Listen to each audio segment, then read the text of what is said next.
Multiply 56 और 23 को multiply करना है। तोड़ दो तेरा ध्यान के से हम लोग यहाँ पे कर रहे हैं।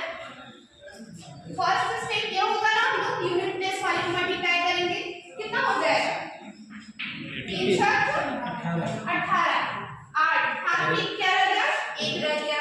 अब हम लोग 3 से मल्टीप्लाई करते हैं, 3 बचे 15 6 गुना 12 12 15 कितना हो गया 27। ये कैरी था हमारा 28 8 हाथ में कितना रह गया 2 रह गया।